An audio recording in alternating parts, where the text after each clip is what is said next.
everybody, Chad here. We have another law of attraction story. So in this video, we're going to talk about and kind of digest, and I'm going to read the story to you. I love stories because, especially along law of attraction, law of manifesting, because I share my stories, or a lot of times when I do videos, I try to share different stories, what's going on currently, what I'm feeling, just because, other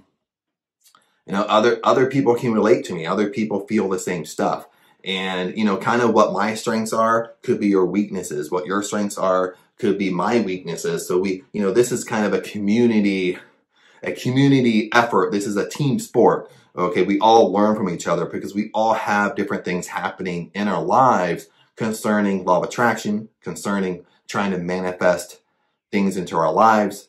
And, everything helps. All knowledge helps, because sometimes we just have an aha moment.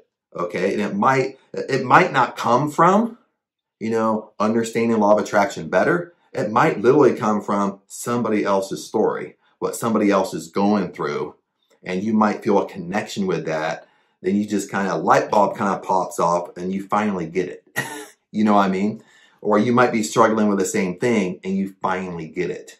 Okay, when you finally get it with the law of attraction, when you're trying to manifest, that's when things start coming easily into your lives. Okay? But other than that, let's kind of dive into this law of attraction story. And he's reached out to me before, and this time he wrote a very short, sweet, to the point, a little paragraph. But when people are short, sweet, to the point, there's a lot of stuff in there that we can talk about. So let me read it to you. Then we're going to take it line by line, sentence by sentence, and kind of dive into really what's going on. In my opinion, of course, I haven't answered this yet, so I'll answer it after I do this video. I have my handy dandy coffee here because it is in the morning. So let me take a sip of coffee and I will read to you his little paragraph he sent me. So this is what it says. What would you advise someone who's trying for almost 9 months manifest a specific goal with no success? To be honest, I actually have never manifested something that I wanted. I can imagine my goals, I can visualize, but I don't feel the wish fulfilled. Could I manifest something with a deadline, even if I don't feel the wish fulfilled? What can I do in my situation? Now, like I said, he's being very vague on what he's trying to manifest. He's not really saying what he's trying to manifest. I know what he's trying to manifest because he's reached out to me before. And so in other conversations, he said what he's trying to manifest. But one of the things I want to point out before we kind of dive into this is in the middle of his paragraph, he says, I don't feel the wish fulfilled. Now, what he's talking about is he's talking about Neville Goddard. So he follows Neville Goddard. He follows his teachings. And Neville Goddard he really coined the phrase or started the law of assumption, meaning that you assume what you want has already occurred. Basically, you act as if, okay? When you hear, others teach, act as if, they're really taking that from Neville Goddard. Because Neville Goddard is a very old school prosperity teacher. I mean, he's already passed away. I believe he was born in 1902 and he passed away in 1972. So a lot of his teachings are, coming from the 40s and 50s and 60s. He had some in the 70s, but he passed away in the 70s. So he's very old school of a prosperity teacher. And he kind of coined the phrase or started the law of assumption. Again, meaning that you assume in your imagination you already achieved what you wanted. So that's what he means when he says feeling the wish fulfilled, because he's taking it from Neville Goddard, just in case you don't know what he means by that. But let's kind of go through this line by line. Now, he says, what would you advise someone who's trying for almost 9 months to manifest a specific goal with no success? So one of the things we have to understand is nowadays everybody's caught up by immediate gratification. Okay, even if you go on YouTube, people make law of attraction videos and they have a really cool title or really cool graphics or a thumbnail for their video, And it's all about immediate gratification. It's all about, well, if you do this one technique, you're going to manifest what you want in 24 hours. If you do this for 7 days, you're going to manifest this the next day. It's all about immediate gratification. So one of the things we have to understand is, and it's not just in law of attraction, immediate gratification is in the health field, it's in the weight loss industry, it's in the success industry. It's all about, shortcuts to success, and people want immediate gratification. At the same time, most of us are dealing with immediate gratification. We want it now. Okay, and if we don't have it now, we don't have it by our deadline, then it just doesn't work. Okay, but it does work.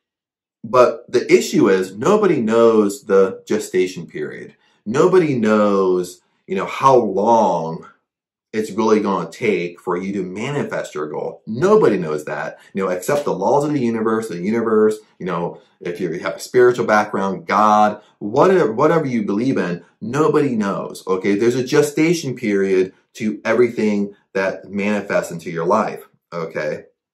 We don't know that. So you kind of have to give that up. You have to be able to let that go, okay? So right here, I feel he's kind of falling into immediate gratification. And because it's in his eyes that it's not working, okay, he's been doing it 9 months with no success. Okay, now before we move on, when he says with no success, one thing I would like to say and kind of bring up is, abundance is inside us.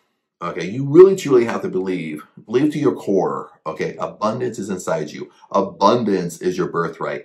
Heaven is within you. Okay, so abundance is our birthright. Abundance is inside us.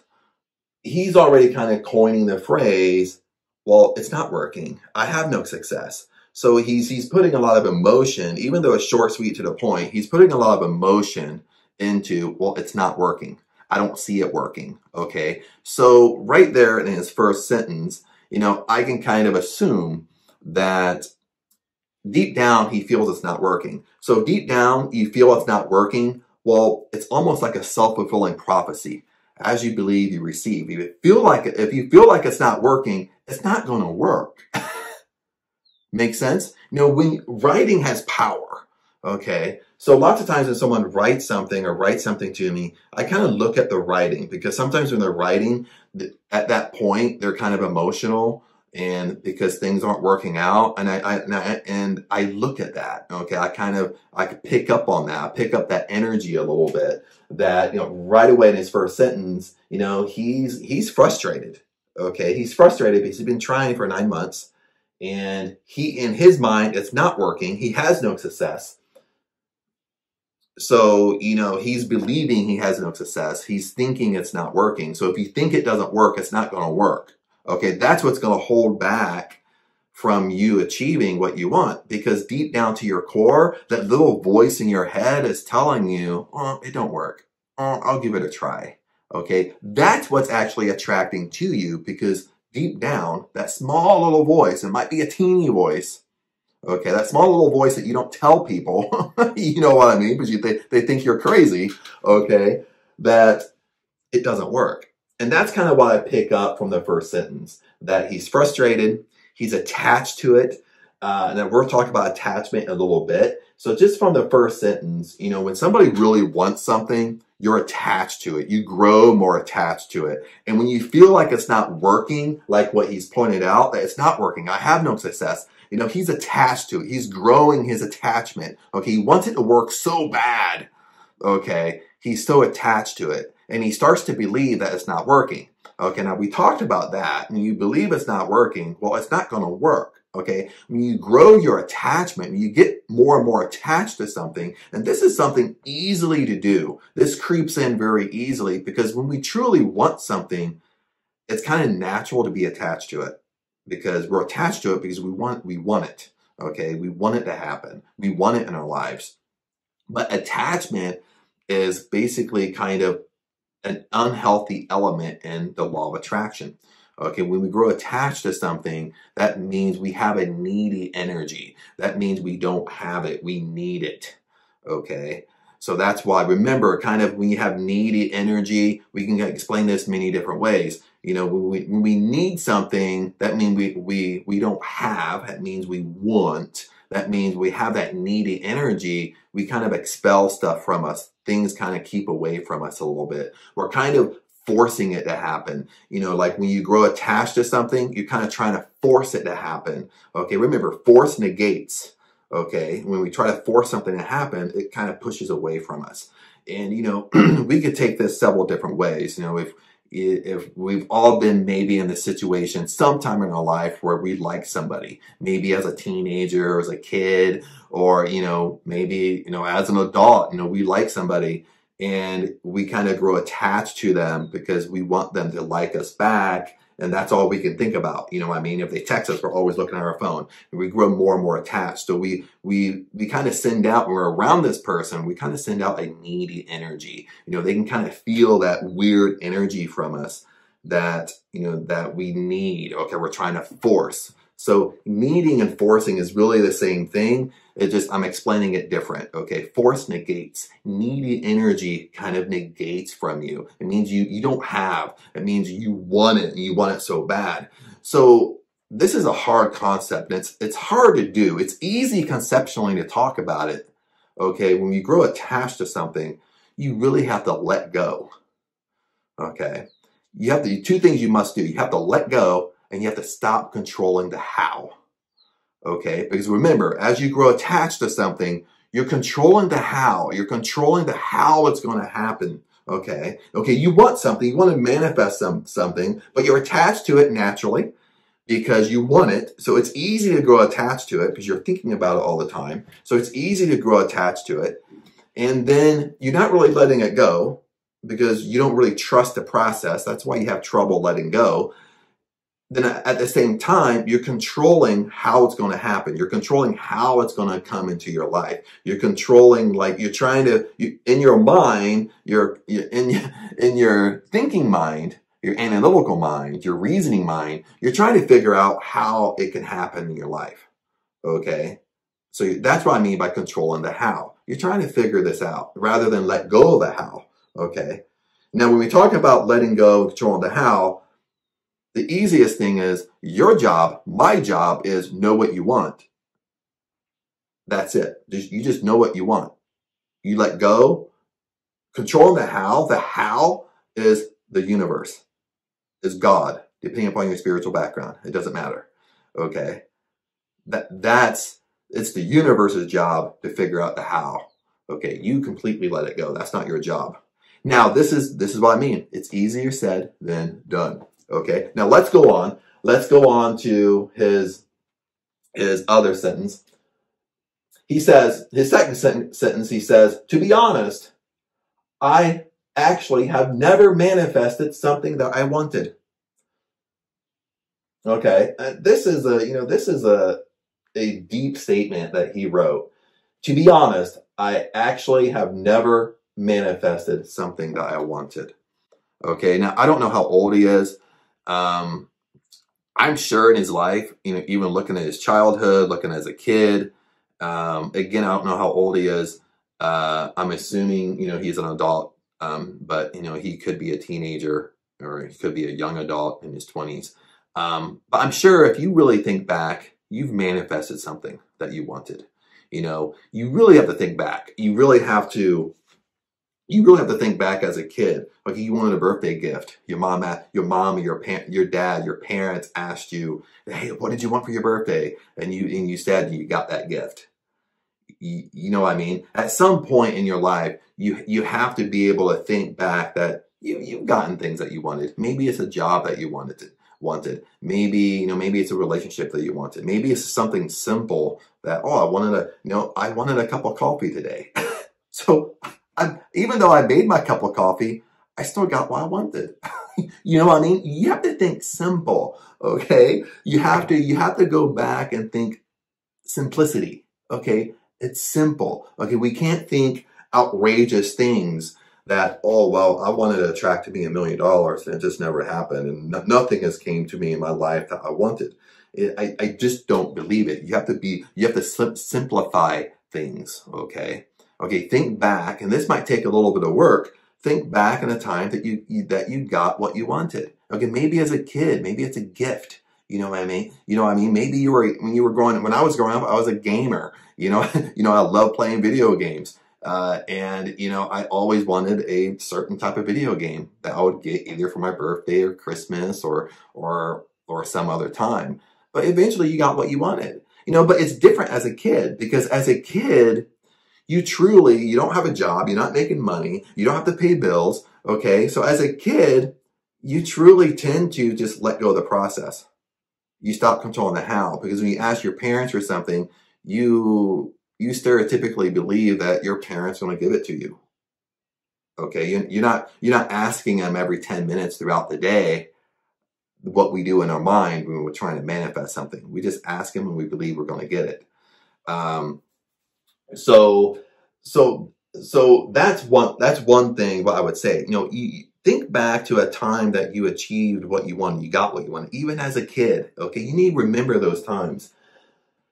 But again, when he says, to be honest, I actually have never manifested something I wanted. Okay, those words have power. When you write in those words, they have power. And I told him this before. Okay, you're writing with such emotion. You're making such broad statements that I have never manifested something that I wanted.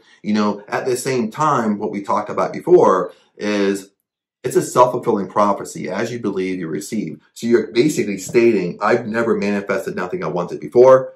Your mind is wrapping around that, and that's what you're getting. Your mind is kind of playing tricks on you a little bit, because it's really your belief. You're kind of coming down to your core belief of what you truly believe.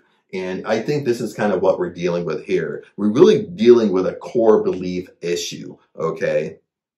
Okay, things are not working. He's trying for 9 months and with no success. And at the same time, in his whole life, he's never manifested nothing that he wanted. So it's really coming down to his core belief. He really believes he's never manifested something he wanted. So it's the same thing, okay? There's 2 exercises that I would suggest here. For one, this first one we just talked about is really sit back and meditate on when was the time you got what you wanted. Think back as a kid. Think back, you're having fun, you're playing sports. Maybe you wanted to play basketball and you're on the basketball team. You're doing what you want at that time. Okay, at that time in your life, you're doing what you want. You got what you wanted. Okay, you have to think back more simple things. Okay, put things in more simplicity. Okay, the second thing I would do is and I don't have it, I do have it in front of me. Start a gratitude pad. Okay, and I have a gratitude pad right here. It's 10 things, and you don't have to have an actual gratitude pad. You can just have a notebook and start writing things down every single day. You can do it in the morning or at night, whatever works best for you, but do it every day and write out 10 things that you're grateful for. Okay, be grateful. Okay, lots of times when we get like this, we're not grateful. Okay, we don't see the power in being grateful. Okay, and it could be simple things. It's like, I'm grateful that I woke up today. I'm grateful that I have another day on earth. I'm grateful that I have another day to spend with my mom because I'm back from Thailand. I am going to go back to Thailand for a year, and I come back here and visit. But I'm grateful I'm spending time with my mom. I'm grateful that I'm spending time with my sister and brother-in-law. I'm grateful that this is my nephew's last year in high school. This is his senior year. So I'm grateful that I was back here for his senior year. I was grateful that I was being able to watch all his football games, go to his wrestling tournament. And I'm going to be here. He's going to go to prom. I'm going to be here for that. Not that I'm going to prom with him, but you get what I say. I'm grateful that one. I'm going to be, when he graduates, I'm going to be there. His birthday's in May, so I'm going to be here. So I'm grateful for all this stuff. Be grateful for simple things. Make sense? Once you start thinking like that, okay, it changes your perception. Okay, so that's one thing that's one homework assignment I'm going to give to him. Now, I think I gave it to him before, but I don't know if he's doing it. Okay, now his third sentence is, I can imagine my goals, I can visualize, but I don't feel the wish fulfilled. Okay, now I think I brought this up a little bit. This is where people, when they look at law of attraction, law of assumption, they conceptually get the idea. Okay, because it's pretty simple. It's pretty simple when we go through what it means, We go through the exercises. It's pretty simple. Okay, it's pretty simple to say, oh yeah, I believe that. And if you're kind of into it a little bit, you can have a conversation with your friends.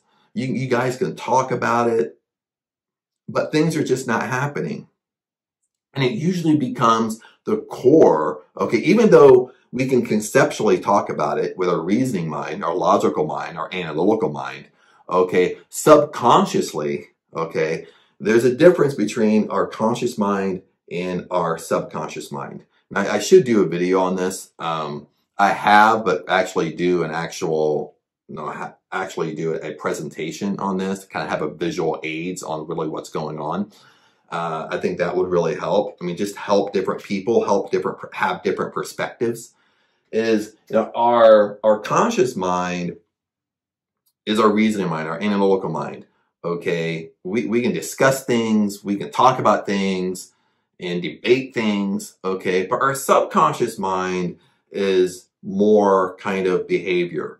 Okay, our subconscious mind is we do things. When we go throughout our day, most of our day is we do it subconsciously. Now, our routine, we mainly do subconsciously. You know, when I get up and I make a cup of coffee every single morning, well, I can probably make this cup of coffee probably in my sleep.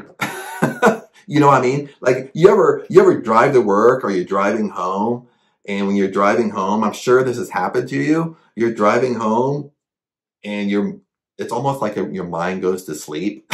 You know what I mean? Maybe you're thinking about something and you might drive, 15, 20 minutes. And all of a sudden you kind of wake up, or you kind of come to and you think, oh shoot, where am I? Oh, did I drive this far? You know what I mean?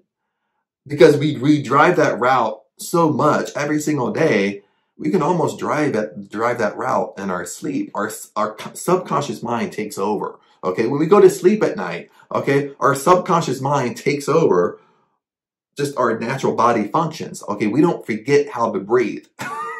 If we forget how to breathe, I think Chad would already be, I think I would pass out right now. You see me doing this video and I'll pass out. Okay, our organs know how to work subconsciously. We don't have to think, okay, start working now. You know what I mean?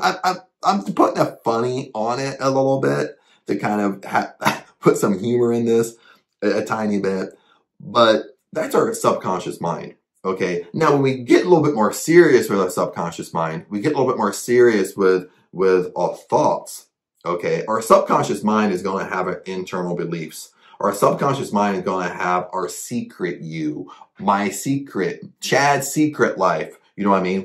My secret thoughts, what I truly think, okay? When I truly think by myself, okay? Not what I'm telling other people, okay? Okay? Our internal dialogue, okay, we could be, when we talk about law of attraction, and I can sit there and say abundance is inside you, and right away you think to yourself like, that's not true. I don't believe that. That's the secret you talking, okay? That's what's holding you back from manifesting, okay? Now, conceptually speaking, you're speaking, yes, I believe it, but subconsciously you don't believe it yet, okay? Maybe it's coming from your childhood. Maybe it's coming from growing up. Maybe it was being embedded in you by your parents or your teachers or your coaches or who you hang around. But that's been embedded in you, okay? And those are things we have to change, okay? That we have to change in myself, okay? We all have, embedded stuff in us subconsciously that we have to deal with, okay? Maybe you grew up and you always heard the phrase, or maybe your parents talked about it, your teachers talked about it at school, or rich people just rip people off all the time. Okay, rich people are mean, rich people are crude. You see a person driving a Porsche, and you right away your mind, you don't say it out loud, but your mind thinks, oh no, who did he scam to buy that thing? You know what I mean? But see, those are our secret thoughts, subconsciously, like what we naturally just think about to ourselves that we heard somewhere growing up. Okay, but those thoughts hold us back. Okay, now all of a sudden, you want to manifest things. You want to manifest wealth into your life, and it doesn't have to be money wealth, okay? But you have to understand this. If you secretly hate rich people, well, why in the world would money be manifested into your life? If you secretly hate it, it's not going to come to you. Okay, these are deeper things to talk about here. This is why when we go through law of attraction, law of manifesting, okay, we have to dig, we have to dig in the dirt how our beliefs are, and we have to change our beliefs over time. Okay, we have to do these exercises, these law of attraction exercises, over and over and over and over and over until we just truly believe it. Okay, because we're trying to wash away all these negative beliefs that we have that came from our parents, okay, came from people in our lives that we really look up to, okay, at that time, okay, and we can still remember things that maybe they're not talking to us, but we just hear conversations growing up. Okay, we hear parents argue about money, so then money becomes a negative thing in our life. We might think money is hard to make, or jobs are hard to get, or having a good job is hard. You know, when you think that way, you're creating a self-fulfilling prophecy around your life. Okay, it becomes hard. Okay, we have to get this. Okay, the sooner you get this, the more we can start changing. Okay, so let's kind of go on to, I don't know how I got off this tangent, but let's kind of move on. Okay, now he says, I can imagine my goals, I can visualize, but I don't feel the wish fulfilled. So this is what I mean. He can imagine. Okay, conceptually speaking, well, I can imagine. Okay, I can visualize. Okay, but I don't feel the wish fulfilled. Okay, and we'll talk about feel the wish fulfilled in a second. But one of the things I want to say about imagining. Okay, what Neville Goddard is teaching, what Neville Goddard talks about with imagining. Again, all of us can imagine. Okay. All of us can visualize. Now, our imagining and our visualizing as an adult is probably way different than a kid. Okay, when you ask if you have kids right now, and they're still young, they're not teenagers, they're still young. You know, maybe they're 4 or 5. They haven't went through the school system yet, and you know, you sit down and play with them. Okay, not just playing video games or something like that. You know, they're kind of imagining. I mean, even as an adult, it can be kind of difficult in the beginning to play because you're not used to imagining. You know, you don't have a kid's imagination. Okay, they're just so in tune to it, really go into it. You know, even if they have action figures and they have all this scene set up and they're really imagining. Okay, you used to be that way. I used to be that way. Okay, and you know, at a certain age, for whatever reason, it's not cool to imagine. You know what I mean? It's not cool to have a vivid imagination. Okay, either it's basically beat out of us from our parents, and I hate to use that word. Okay, or when we go to school, when we finally go to school, you know, kindergarten, first grade, you know, it's pretty much told to us by our teachers. Okay, imagination isn't cool. Okay, you're too old. You're not a baby anymore. You're too old to have an imagination. Okay, so then our imagination, we basically get where we don't really have an imagination. It hardly works. We're rusty. Okay, it's like you see something outside that's full of rust. That's pretty much how our imagination is. Okay, so when people say, "Well, I can imagine, I can visualize," usually our imagination, even myself, you know, it needs a lot of work. If you compare yourself to a 5-year-old imagination, who's going to win? Who's going to have a better imagination? Probably the 5-year-old. Okay, I'm just saying. Okay, a 5-year-old's going to beat you when it comes to imagination. Okay, they're going to have fun with it. They're going to dive into it. They're going to become that. You know, they're going to become that person they're imagining, and you're over here like just trying to force it. So in the beginning, when he says, "Well, I can imagine my goals, I can visualize," but he's probably forcing it. Okay, when you sit down and you're trying to imagine, you're trying to act as if, you're trying to go into your imagination like Neville Goddard. One of the things that we do is when we imagine, we imagine from a third person or a third person perspective. Okay, you ever done this? Okay, imagine for a second in this video, imagine for a second you're driving your dream car. Okay, whatever your dream car is, you're in the car you're driving. Okay, now right then and there, right when you imagine, what did you do? Okay, there's two things. Okay, the main thing you probably did, you imagine from a third party perspective. Okay, what I mean by that is you're looking at yourself driving that car. Almost like you're up, you're up in the cloud somewhere looking down, seeing you driving the car. That's how most people imagine. Okay, now what Neville Goddard says, when he says feel the wish fulfilled, okay, what Neville Goddard really means is when you go inside your imagination, you're actually driving the car. Okay, you feel you sitting in the leather seats. Okay, you can smell the brand new leather of your car. Okay, you can feel the crisp of the steering wheel. Okay, you can feel, if you ever drove like a Porsche or high-end car, like most of the time you don't have to turn it like a little bit like this. You know what I mean? You can feel when you do a turn, you don't have to turn like this. Okay, you can feel I'm stuck. Kind of cozy in the sport seats. Okay, maybe you have the heated seats on. You can feel it in your back. That's what it means. Feel the wish fulfilled. I'm not looking at myself as at a third party, just seeing myself. Okay, doing the act. Okay, that's how most people imagine. They see themselves doing it in their imagination, but they're not actually doing it. Okay, that's the big difference with imagination. Okay, according to Neville Goddard. Okay, he does different exercises. Okay, imagine if you have a tennis ball in your hand. Okay, one hand you have a tennis ball, one hand you have a baseball. Okay, now squeeze them. In your imagination, squeeze them. Make sense? Can you tell the difference? If you close your eyes right now, can you tell the difference between each ball? A baseball is super hard, leathery. Well, tennis balls kind of has that furry around it. You can feel the fur. When you squeeze it, it kind of pops in and out a little bit. You can tell which one you have in your imagination. That's what he means by feeling in your imagination. Feel the wish fulfilled. You're actually doing it in your imagination. Let's say you've ever been to a beach before. Okay, most people's been to a beach at some time in their life. Okay, when maybe you want to manifest a beach house. You want to live on a beach, live in a beach house, live in a condo where you can just walk to the beach. Okay, when you take your imagination a step further, okay, you in the beginning when you're imagining, you're just seeing yourself living this lifestyle, but you're not feeling you living this lifestyle. Okay, it would be the same thing. You're walking through your house, you're seeing. Okay, you can smell the fresh paint on your walls. Make sense? You know that smell. You know what paint smells like? Okay.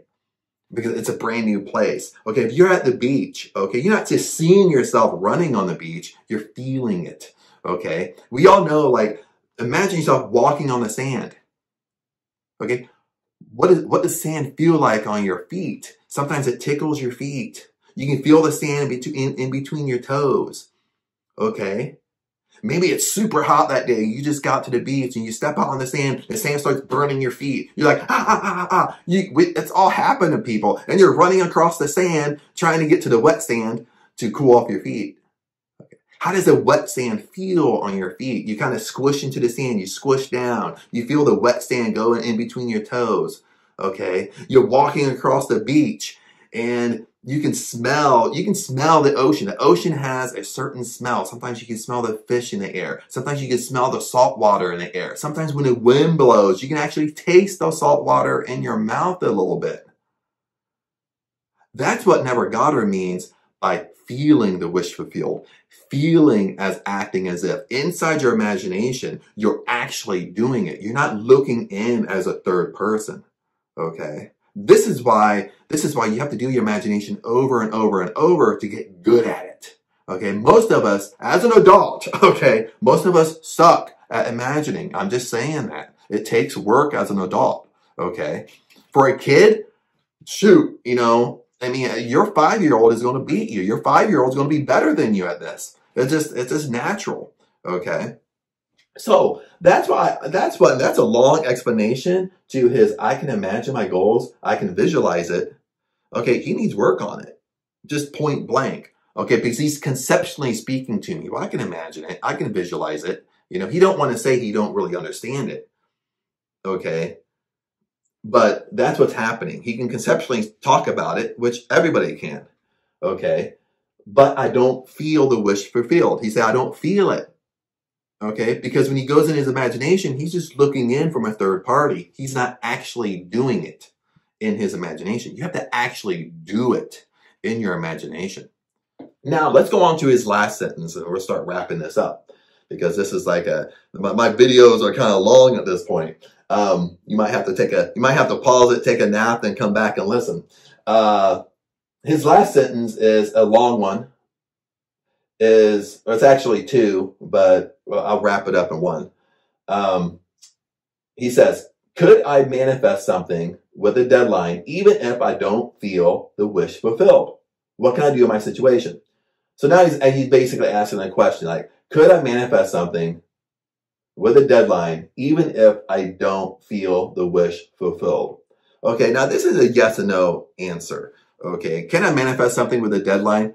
Sure. Okay, now what if you hit that deadline and you still don't manifest it? Well, at that point, it doesn't mean it doesn't work. It means what you want is still within that gestation period. Okay, it just hasn't came yet. Okay, it's slowly working its way to you. Okay, but you just extend out your deadline. Okay, lots of times we want to put a deadline to stuff, and that's very popular in the law of attraction. It's very popular in setting goals, set a deadline, know exactly what you want, know exactly when it's going to happen. Then people get discouraged when it don't happen. Okay, you just extend it out, because lots of time what's happening is we're becoming a better person in the process. Okay, and let's assume like I want to manifest $1 million into my life. That while maybe right now, okay, maybe I can't manage $1 million. Okay, maybe if I had $1 million, I would just go and blow it. Then a couple of years later, be right back into the situation I'm in. And this is stats. If you take, the people that's in poverty that wins the lottery and wins $1 million or more within 5 years are dead broke again. They're right back in the same situation 5 years later, and they won millions of dollars. Okay, this is stats. This is real information. Okay, why? Because they've never had that money before. That money just basically fell on their lap as a blessing, but they can't manage it. So they're right back in a situation, 3 to 5 years later. Okay, so when you want something, lots of times, maybe it's me kind of learning how to manage that money. Okay, maybe I made more money. Okay, I learned how to manage it. But it's working its way to me, but just not on the timestamp that I gave it. Okay, I've learned something along the process. And lots of times when we set like a major goal like that and we put a timestamp on it, this is what I always suggest to do. This is what's been taught to me. You either do a notepad, maybe you have a dry erase board like I have. Sometimes I have them on the walls or whatever, and I start writing. I'll write out my goal or what I wanted. Then I start writing out little things that happen along the way that kind of relates to that goal. And every time I do this, I always find, 1 or 2 things that needed to happen in order to put me on track for my goal. Okay, so even though I didn't get the main goal, I still got 1, 2, 3 mini goals that needed to happen in order for me to get my main goal. So you're always hitting your goals. They're just blind to you. Makes sense? So when you do these writing exercises, when you do a writing exercise like this, it really puts things in perspective for you. So that's what I would say about a deadline. Then he goes back to, well, could I manifest something even if I don't feel the wish fulfilled? Okay. Now this is a tricky question because I would almost have to talk to him in person. Okay. What does he mean? Okay. Because I'm assuming here. So even though, okay, because he's already stated, and this is kind of the end of the paragraph, he's already kind of, how he's writing it is that he don't really believe, or to the core, he don't really believe. So there's a lot of belief issues that I feel what's going on here. And that's what we have to kind of work on, is his belief. He's so focused, so attached to what he wants that in his mind, it's not coming to him, and it's not coming to him fast enough, and he can't really let go of it. He can't let go of it. He's trying to stop controlling the how. He's looking for it in every angle, and no matter what you say, he's kind of defending he's kind of defending against it, because I've talked to him before a little bit in other conversations online, or other conversations on a message or on YouTube. So as a comment. So, you know, he, at the same time, you know, that's why I kind of feel like, well, you don't truly believe, you know what I mean? You know this stuff's conceptually, and you want what you want so bad, you're attached to it. And this is what, overall, this is what I feel what's going on. We have to understand when we're attached to something, okay, that we grow an unhealthy attachment, like needy energy. We're trying to force it to happen. We're trying to force the how, because in our mind, we're trying to figure out, well, this is how we want something to happen. This is how I want it to come to me. And when that don't work, we feel like, well, there's something wrong. Okay, there is something wrong. Where the wrong thing is happening is really with our belief. Okay, we're truly not just learning how to let go of the process and just let it be. Okay, what Neville Goddard says, now I'll do it with because he follows Neville Goddard, listen to Neville Goddard stuff, is that one of the things Neville Goddard says is that he's never seen it fail. The law of assumption, living in the end, okay, he's never seen it fail. The only time it fails is when you actually give up. You have to persist. You have to be consistent. Okay? What you want, when you set an intention, it must come true. It must happen, period. Okay? We don't know the gestation period, okay?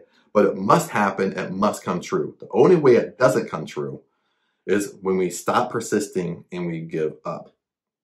So that's the good news here, okay? Now, within that, we have immediate gratification. We want it really bad. We grow attached to it rather than letting it go. Letting go is hard, okay, when we really, truly want something. It's hard to do, okay? And, you know, it's easier said than done, especially like, you know, in a course, sometimes in a course of maybe we need a job, okay? Maybe we're jobless, maybe we got laid off, or we quit, or we got fired, or whatnot, and we're looking for a job. Okay, sometimes when we look for a job, it's always harder to find a job because we have a nervous energy. We have a needing energy. We have a want. We're trying to force things to happen. We're trying to figure it out. You know, we have all this, and we have to pay bills, and maybe you're married, you have kids, you have greater responsibility. So you have this internal anxiety going on all at the same time. So all this stuff, you know, kind of holds you back a little bit. It kind of blocks, it kind of makes manifesting a little bit harder. It doesn't mean that it's not going to happen. It will happen, but sometimes it just slows down the process.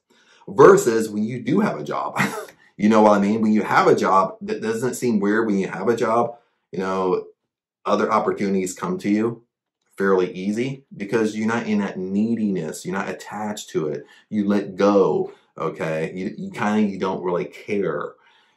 And when I got up this morning, I'll wrap this up. When I got up this morning, you know, this kind of when he sent me this message, and it kind of resonated with me because I did make a video. I didn't post it yet, but I had an interview the other day with an operations manager position, and I went through 2 interviews. And I thought I was only get it, honestly. It paid pretty good. I thought I was only get it. So in my mind, I'm already controlling the how. In my mind, I already knew my salary. Now I'm planning on going back to Thailand in a few months. So I'm thinking, well, I can save this much, whatever. Or I could pay this off or whatnot, or go ahead and pay for everything for the length of stay I'm going to stay.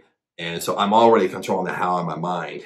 Then when I woke up this morning, when I checked my email, my first email I got was, a thank you for applying letter from the position. You know what I mean? Basically a nice way to decline that you didn't get the position. So I'm kind of like, oh, it kind of like bummed me out because I was kind of like, oh, well, you know, what now? type of thing.